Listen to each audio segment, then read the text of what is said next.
Fireworks. They're popular entertainment and often set off at parties, tourist attractions, and during holidays by governments, business owners, and private citizens.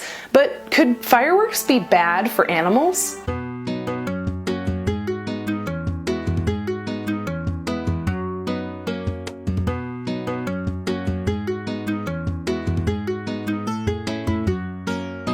If you've ever owned a dog or known someone with a dog, then you're probably familiar with the idea of a thunder shirt. These pieces of doggy clothing are intended to make a dog feel safe by holding them tightly while scary noises like thunder or fireworks are happening. However, not all dog owners use thunder shirts, and these devices don't work for all dogs. Approximately 45% of all pet dogs seem to demonstrate at least some fear of firework noise, and dogs that are scared can engage in negative or dangerous behaviors like barking or whining, peeing, pooping, or vomiting inside, biting or scratching, or trying to hide or run away. Fear can be a powerful emotion. Constant agitation has been shown to shorten animal lifespans and reduce quality of life, even when the stimulus is short and well after it happens. Tests with lab rats have shown that physical and psychological damage are linked to unpredictability and inability to escape or control their environment. It's important to remember that pet cats can also be afraid of fireworks and may engage in any of these same fear-based behaviors. Cats and other animals may not always be able to express their emotions as well as dogs, but that doesn't mean their fear is any less.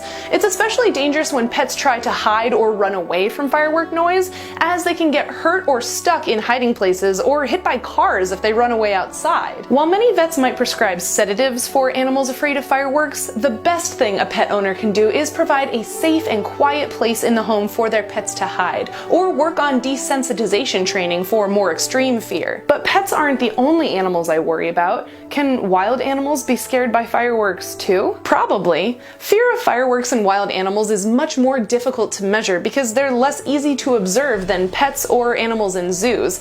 However, imagine if you were a bird in a nest or a rabbit in a hole near a site where industrial fireworks were being set off. I think I'd be pretty scared in that situation. If a wild animal engages in fear behavior like trying to run away from fireworks, it puts itself at the same risk for injury by being hit by a car as a dog or a cat would. Additionally, an animal fleeing its own territory in fear could wind up in the territory of a rival, putting it at risk for fighting with other members of its own species or being eaten by predators. Not to mention that our discussion so far has been based only on the loud, scary noises caused by fireworks. Researchers interested in this problem have admitted that other components of fireworks, like changes in heat, pressure, light, and smells, could affect animals in ways we just don't know. So the boom from a firework comes from an explosive combustion or burning that pushes it up into the air. Besides all of the normal air pollution problems caused by the smoke from burning something, the mixture that pushes fireworks skyward includes a chemical that we should be concerned about. Perchlorates are chemicals made of chlorine and oxygen mixed with other elements. These chemicals react easily with other chemicals, which makes them good at propelling fireworks, but also makes them good at reacting with the chemicals inside living things. Scientists have found that perchlorates can change the way your thyroid gland works in your body. In humans, they can change the uptake of iodine by the thyroid, causing a condition called hypothyroidism. In other animals, like rats and mice in laboratories, perchlorates have even been shown to increase their chances of thyroid cancer. Speaking of cancer, many of the metals that make the colors of fireworks are also carcinogenic, or at least poisonous. Cadmium, a metal used to make several coloring agents for fireworks, can damage your lungs, your stomach, your kidneys, your bones, and can cause cancer. Cadmium can also be bioaccumulated in plants and animals, which means it can travel through the food web of an ecosystem, increasing in concentration as it goes. This is important since many top predators can accumulate toxic levels of the substance even if it's relatively rare in the environment. Some of these top predators, like fish, including tuna and swordfish, are eaten by humans. Others, like wolves, eagles, and bears, are important parts of ecosystems and our natural heritage. Barium, another metal, makes bright white fireworks when it burns. While barium may not cause cancer in humans and other animals, it can still be deadly. Depending on the amount of barium an animal consumes, it could cause digestive problems and muscle weakness, or more serious symptoms like trouble breathing, nerve issues, and abnormal heartbeat. There are lots of other possible chemical combinations that could be dangerous. Unfortunately, there aren't many regulations on what can or can't be put in fireworks, nor are there definitive studies on all of the possible chemical combinations that may be present after combustion, partially because new chemical combinations are being made all the time in the search for new and interesting colors and special effects like crackling, whistling, and secondary explosions. So what happens when the chemicals from fireworks make it into the water supply? Any animals, wild or domestic, and any humans that drink from that water are at risk for any and all of these negative effects. But how bad are they? And how many people and animals could be affected each time a fireworks display is set off? These are questions that are difficult for scientists to study. Although all of the fear and chemical health stuff is bad, there are also some interesting animal behavior principles at play when it comes to thinking specifically about pets' reactions to fireworks. Have you ever watched a toddler fall down in a room full of adults? If the adults gasp when the baby falls down, it almost definitely will start crying. However, have you ever been in the same situation but none of the adults have reacted?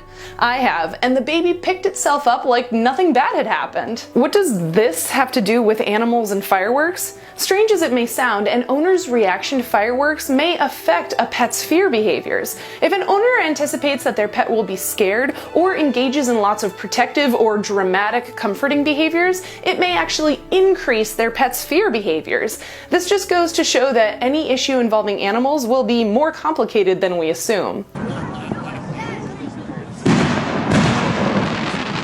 After all this, you might be wondering if there are any alternatives to the big traditional fireworks displays put on by communities for celebrations like the 4th of July and Canada Day. I'm happy to report that there are, at least a few. Alternative fireworks can use a process called compressed air propulsion that shoots the firework materials up into the sky with a big burst of air. These are nice because they get rid of the issues of smoke and perchlorates associated with traditional fireworks, and they're probably also quite a bit safer for the ground crews setting up the display.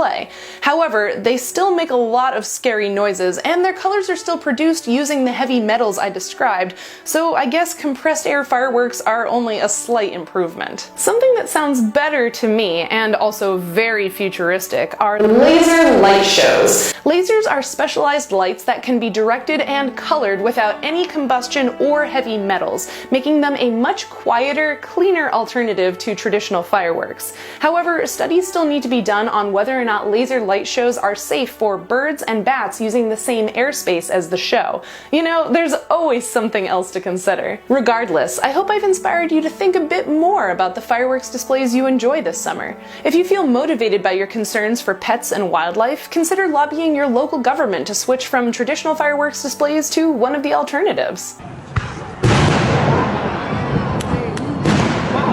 What do you think about proposed bans on fireworks sales to private citizens that some states and countries are considering?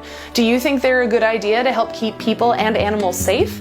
Let me know how you feel about these issues down in the comments. If you liked this video, don't forget to like it. If you didn't like this video, please share it with someone who would. And if you'd like to support The Roving Naturalist, remember to hit the subscribe button and the bell notification icon. You can also follow me on Twitter, Facebook, and Instagram, and you can find me on Dungeon Dwellers on Twitch every other Monday playing Dungeons & Dragons. Thanks for watching, and I'll see you next time.